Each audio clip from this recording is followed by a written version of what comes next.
Hi, everybody. What's going on? Professor Sanchez here. I hope everyone's well. This week is amazing. We are looking at Mexican folk music or folk tradition and how it has influenced Chicana and Chicano music right here in our regions of the Southwest, of the borderlands, as we call them in the discipline, and the exchange, the cultural exchange of music, and that power of music to transcend borders. Because there's that line in the sand, but truly, when it comes to cultural production, cultural exchange, that border doesn't mean much because people have been exchanging these ideas through many different mediums, but primarily through music, um, since first contact, and of course, since before that, with indigenous cultures. And so when we look at Mexican folk music, it is incredibly diverse. Um, and of course, looking at the roots, we're talking about the foundation. And those foundations, of course, originally come from indigenous sounds, those indigenous sounds that we hear, those rhythms that we hear, even in our, if we're looking at something like a ranchera, which is played on the downbeat, on the what they call in reggae the drop beat, right? So it's a one and two and three and four, and so it's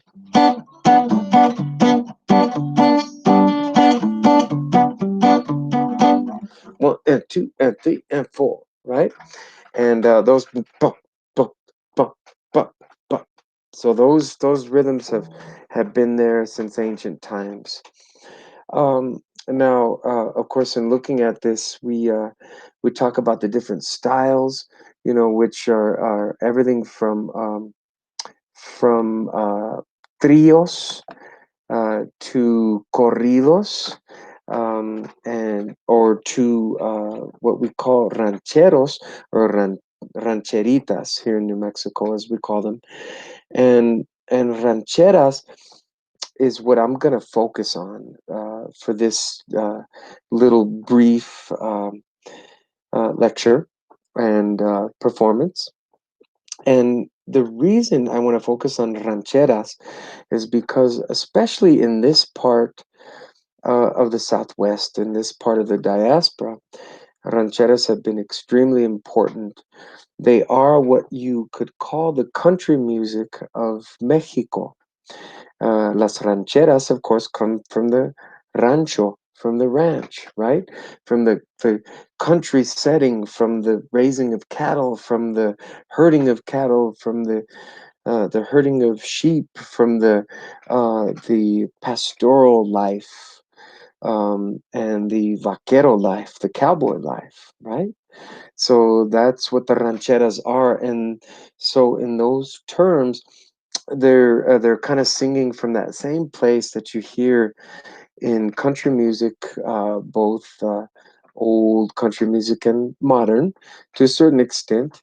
Um, and there are those themes of love, patriotism, heroic tales, um, and love lost, and the pain of that love lost, and the drowning of your sadness in the cantinas, in the bars with tequila or whiskey or whatever your spirit of choice may be.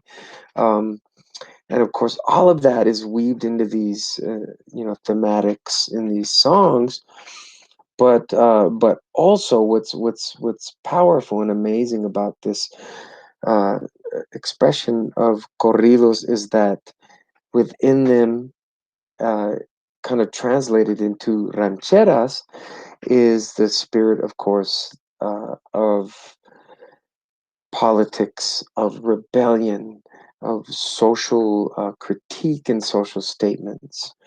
Um, I am actually not going to focus on the political aspects because those are things that we'll see surfacing in many areas of Latino music. So, kind of looking in terms of more colloquial, looking more at our expression of the diaspora, which is Nuevo Mexico, New Mexico. Such an interesting mixture that we have here.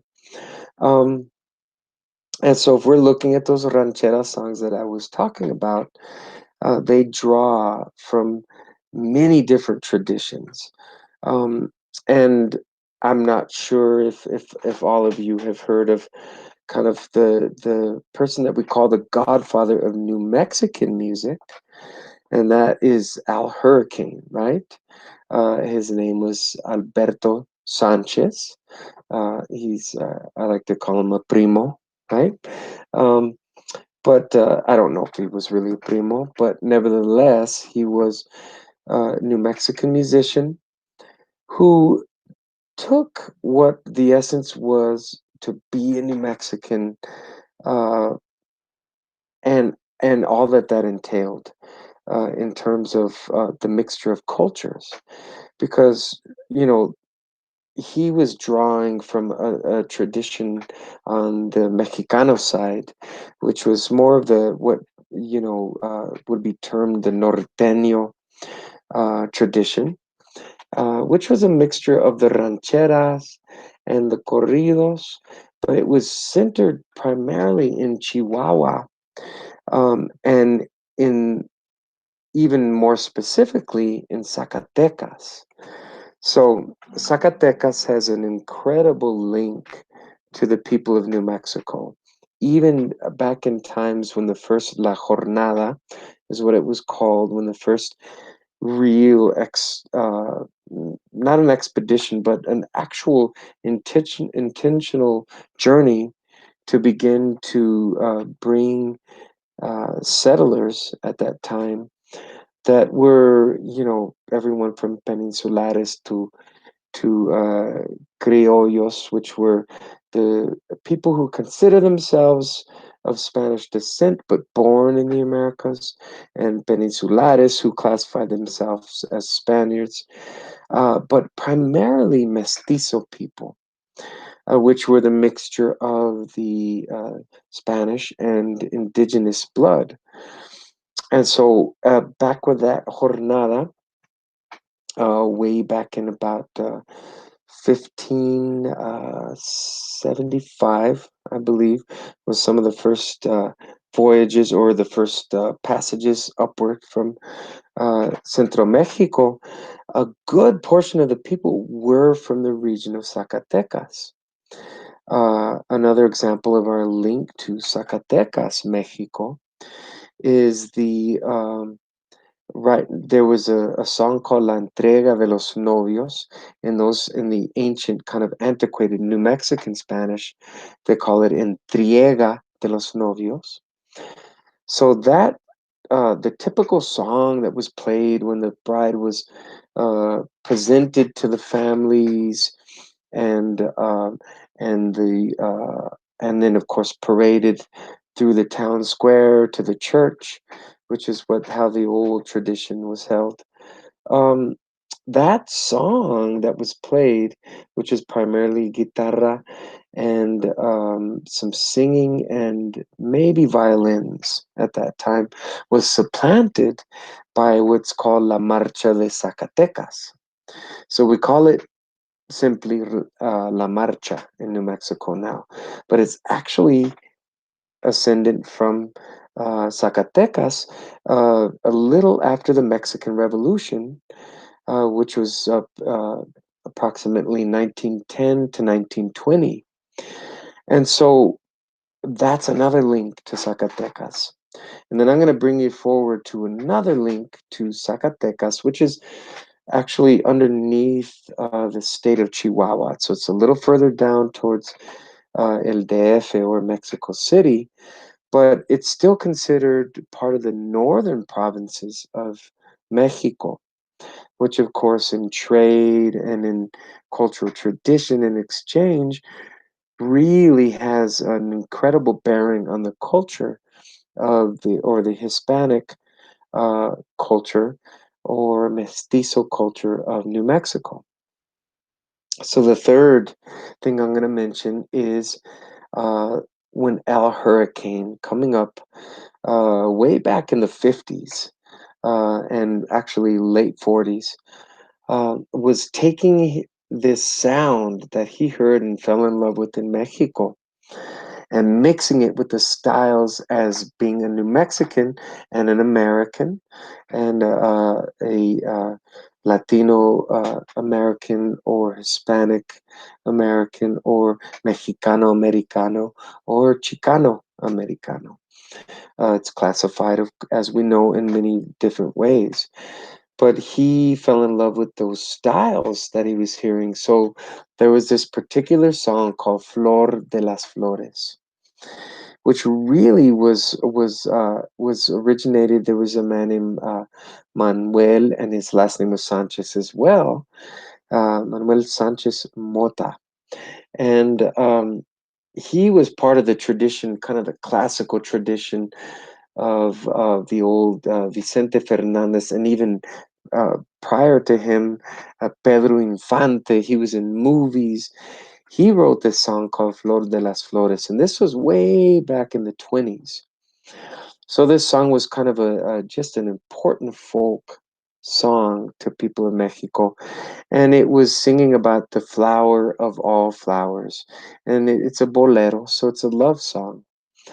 uh, Al Hurricane took that and in his cultural mixture incorporated it into what would be known as and come to be known as the New Mexican sound, which is this amazing, powerful mixture of Mexicano music, of ranchera music, corrido music, trio music, and uh, 50s style rock and roll, which everyone from the, you name it, the Elvis Presley to the Big Bopper to, uh, I'm trying to think, God, you can go on and on, but coming back more into the Chicano diaspora, Richie Valens, were pushing out into the public imagination. Um, and of course, Al Hurricane was influenced by all these styles. But as a New Mexican, and as we know, one of our biggest influences is country music. Uh, Mixed with the country of Mexico, it only makes sense that these styles would blend. So what I'm going to do is I'm going to show you this song, Flor de las Flores, a little bit of the guitar technique that's utilized to perform it in the New Mexican style or the New Mexican expression of the style. Now, it's important to also state that this is linked to the Tejano style. So if you think of Texas, of course, there's that cowboy style, that country style. Just like all of these Rough Riders from, Billy the Kid to Wild Bill, Hitchcock writing, um, and their, of course, influence from the Vaqueros, the Mexicano cowboys. And there's that blending of styles. And mixed with rock and roll, you get a really incredibly diverse and also a unique style. So let me show you a little bit on the guitar. So corrido chords are played, so a G is played technically like this. But if we're looking at corrido chords, so this is something where you can move your finger to give it that bass sound, okay? So now corrido is actually played more like a waltz, so it's a one.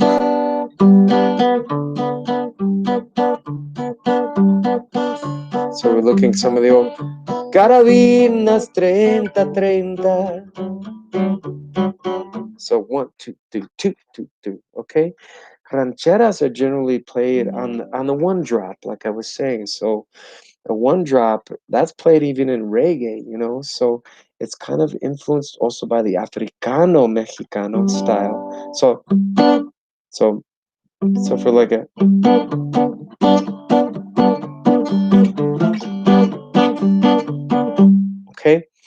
if we're thinking of that, that's on the off beat, one and two and three and four, and so it's played on the and, which is kind of a really, it's kind of a tough style to master as a musician. So looking at this, let me tell you how the country influence is there. So we're going like this, okay? And then what Al Hurricane did is,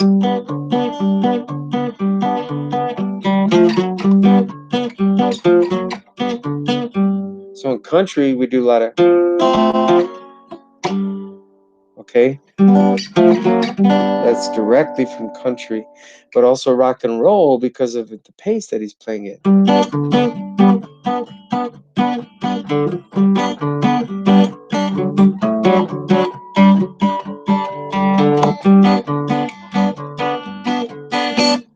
So I wanted to show you a little bit of the, so with country, like, you know,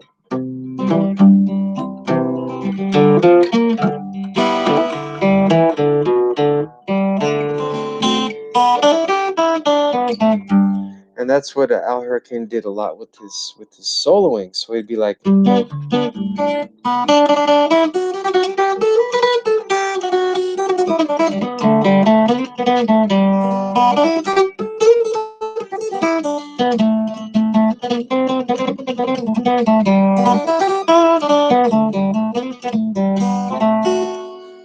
so you're also hearing rock and roll.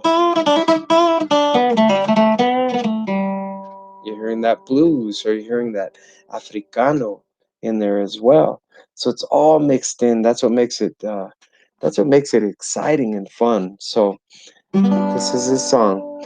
Flor de las flores, flor de mi amor, vente conmigo y dame tu amor. Flor de las flores, flor de mi amor, vente conmigo y dame tu amor.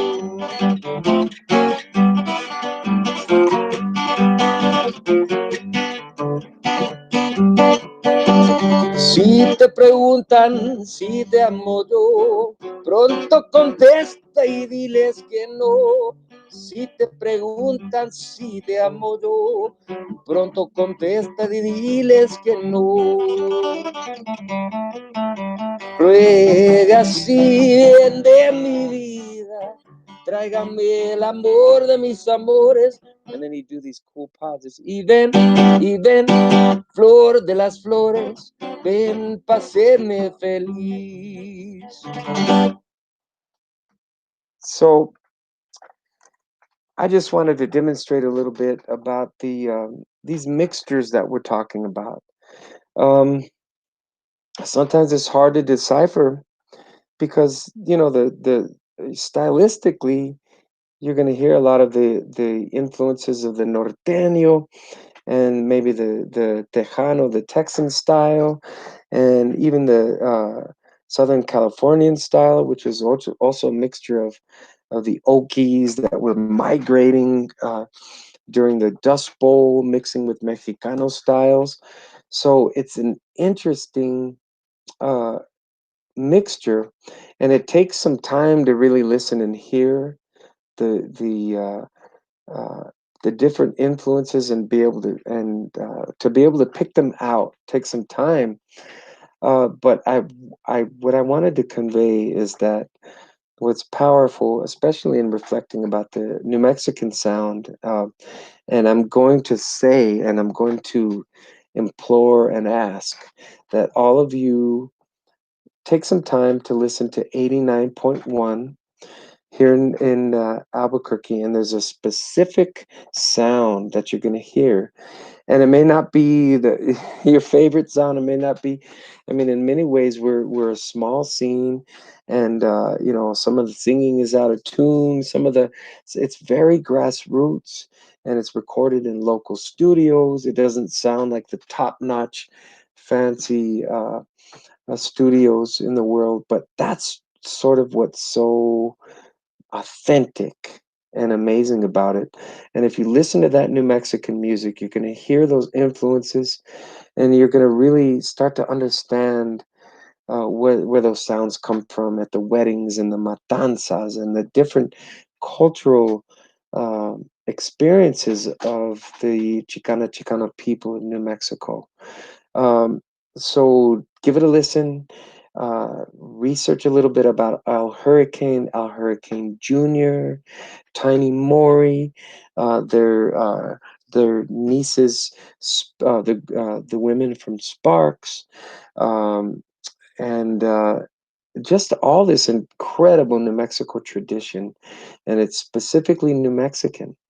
And I think that you're gonna find some vibrancy there that maybe you never took time to listen to. So hopefully you'll do that, and we'll talk more about it. But I wanted to talk to you a little bit about that aspect of Mexican folklore, of the folkloric music and the ranchera style, which is the country of Mexico, and its influence on Chicano sounds like that of New Mexico. And then, of course, the blending from the north, uh, from everything from rock and roll to country and to all of those sounds, formulating a style that's truly unique. Uh, Thank you so much, and I hope that you enjoy all of the amazing content that you will be reading about this week. I know I will, and I'm going to be jumping in those discussions and really talking to you about all of these different influences from the artistry and the culture of Mexico and Nuevo Mexico and the borderlands. So thank you so much, you guys. Take care. We'll see you soon.